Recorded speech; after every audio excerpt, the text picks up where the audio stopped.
Hello everyone and welcome back to Learn to Love DIY. Today we're creating this cute card here with Cutest Halloween. It is my favorite. It's the only one that I purchased for this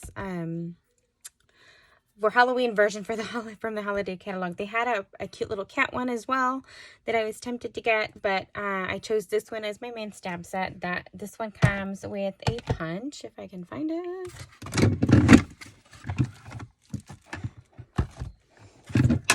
Sorry, my other ones are coming off. So it comes with the coordinating punch, okay? And then some beautiful DSP as well.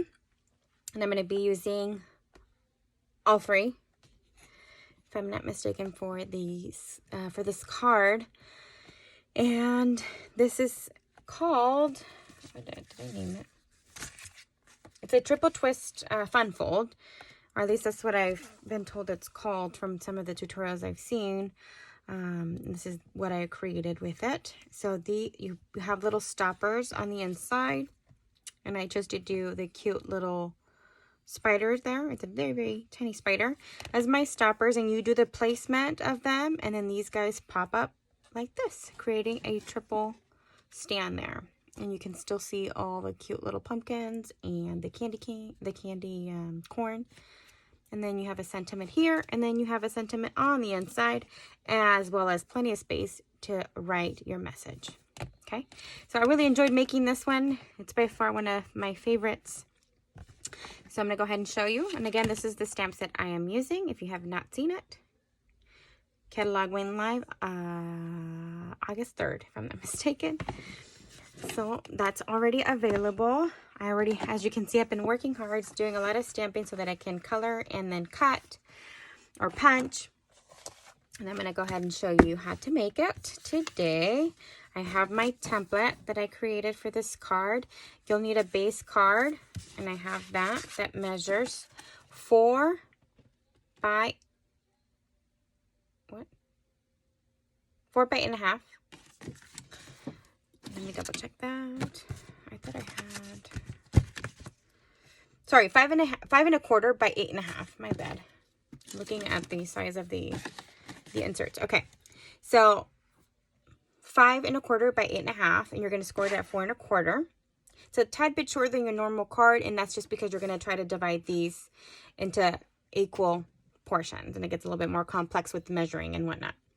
And then we're going to go ahead and cut slits at 1 3/4 and 3.5.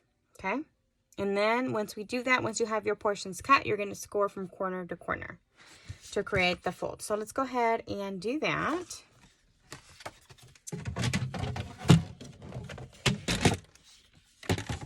Okay, so I've already pre-scored mine here, but I'm going to go ahead and do the cuts with you.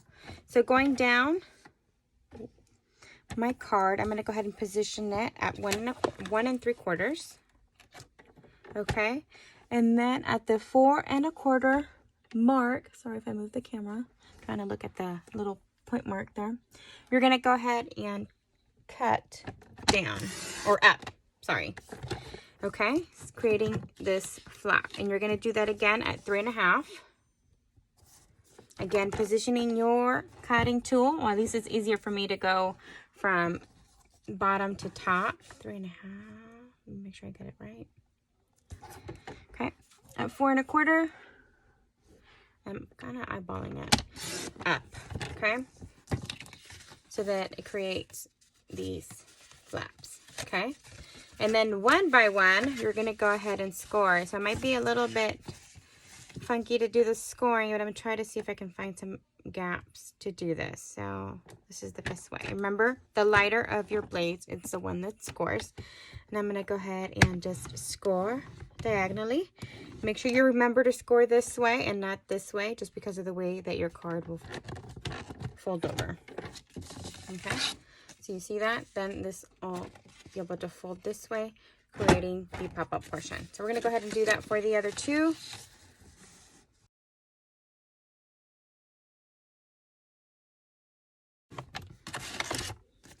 Okay, and there you have it. They're all scored in the same way. I'm going to go ahead and set this guy just to the side so you can kind of take a look at that. Then I'm going to show you all the different pieces that you'll need to go alongside this card.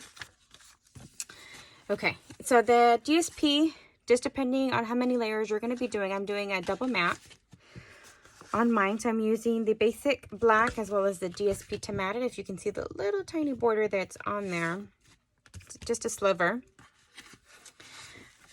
I'm going to go ahead and show you how to make those cuts. Okay, so this is basically what you'll end up with. All right, I went ahead and cut all of my pieces that I was going to need. I didn't think I hadn't done that yet, but I hadn't. So I cut a lot of pieces and I cut my mat and I wrote down those measurements for you guys. And I think I already mentioned those. So, okay. So my DSP portion, if you're looking to do just the DSP on the card, it measures 4 by 1.5. Now, if you're going to go ahead and mat it, just depending on your mat, just because there's not much room, I did mine 4 1/8 by 1 5/8. Okay. And I've already cut all of them. I just wanted to show you what I do on the trimmer. I don't know if you have a good hand, you might be able to get away with doing this with long scissors.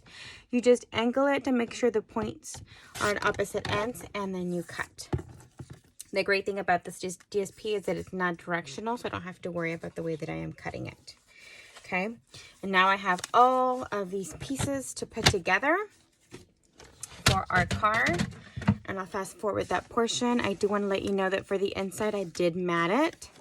I am using basic black 5 by 4, and then the Whisper white piece, or the basic white, they've changed the name, 3 3/4 by 4 3/4. Okay, so just wanted to give you a heads up, and I'm gonna go ahead and fast forward this portion and maybe cut some of it out so that video is not too lengthy, and I'm gonna go ahead and just mat all of them.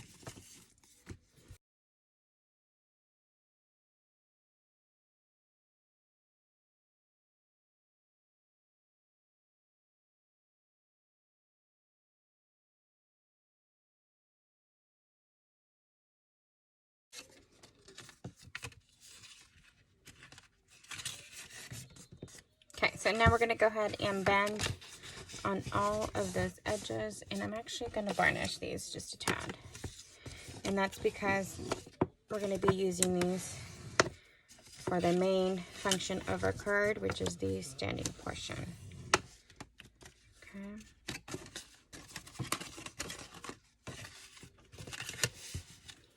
And I'm going to go ahead and mat it, or not mat it, but adhere them.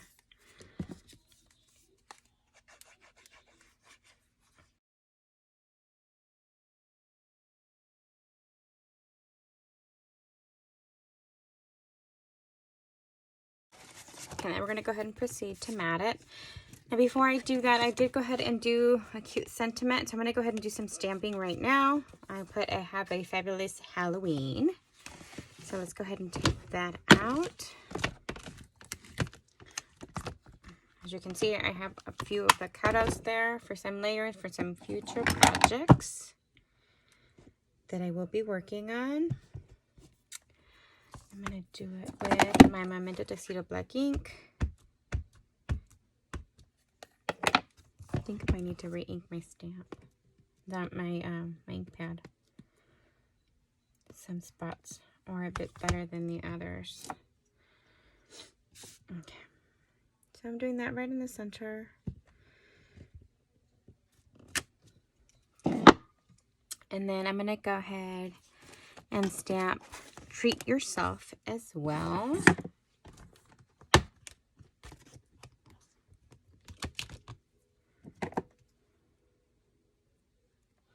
I'm using a very, very tiny strip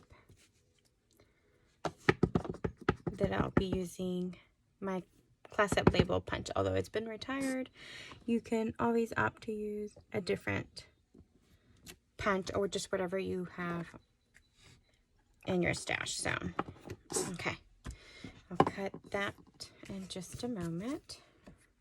I'm gonna mat this guy.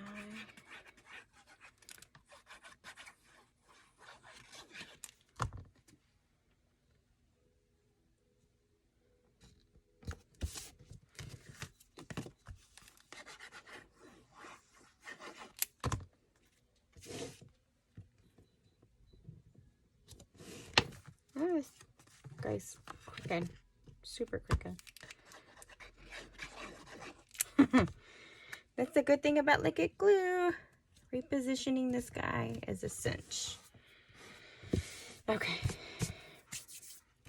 Got a little bit of glue, but I have my glue eraser, so can't buff those out quickly.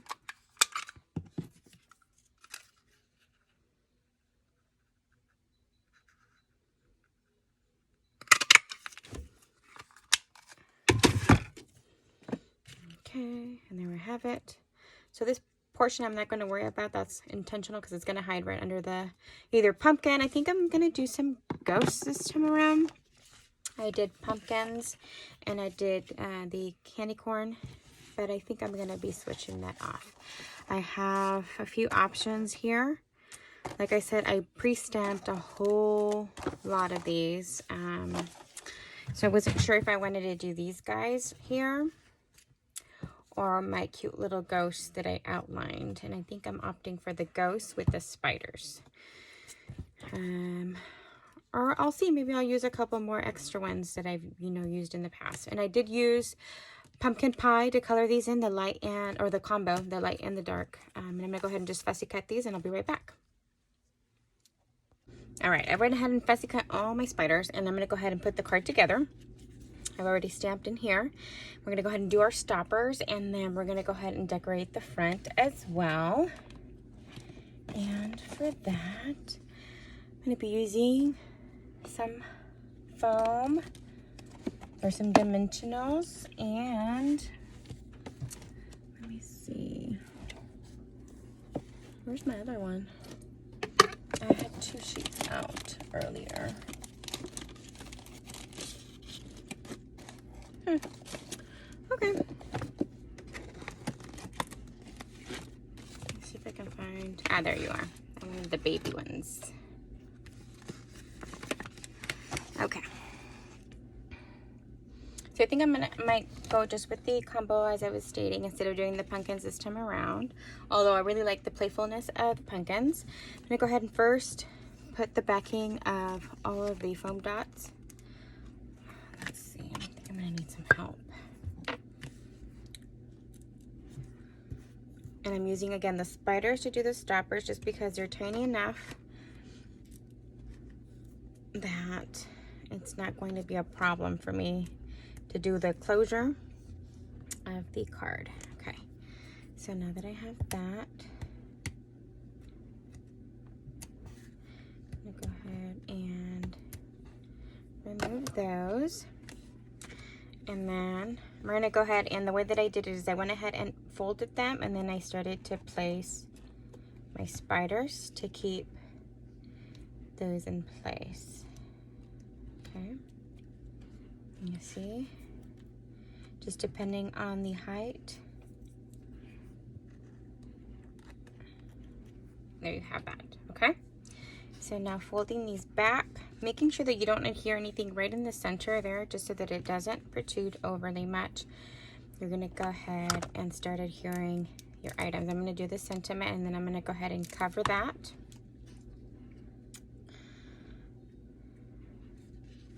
You see, I only did adhesive on part of that. And I'm gonna go ahead and try the ghosts and then the spiders and then see how that goes. And I'm using dimensionals on all of these. And I actually, well, that's kind of adhered already. So I'm gonna try him angle this way. And then I try to do one side and then the opposite end so that you could see the cute little ghost. But this time I'm gonna try to do the tail end of my ghost and try it on this end, and then vice versa when I do this guy. Again, opting to go towards the end there and then doing it this guy this way. Okay, and then I'm gonna add, I think I'm gonna do the spiders as decor. And again, I'm going to use the mini dimensionals. All right, so I started to go ahead and fix these into place, and I'm going to place my last one. I did some flats like this one and this one. And then the rest I popped on dimensionals, and I'm going to do my third, so it's like a little cluster of spiders there. And then you go ahead and stand it, and you can see spiders on the background and then cute little spiders around my little ghosts. And again, you could try this, or I could even do a third one using the skulls, and then a fourth one using the kitty that's on this in the stamp set. So I hope you've enjoyed today's tutorial. It might be a little longer than I anticipated, but this card is well worth it. You do a little bit of work ahead of time, and you can go ahead and assemble it in no time. So I hope you've enjoyed both of these cards. Let me know what you guys think in the comment section below. And I thank you very much for watching. Don't forget to subscribe.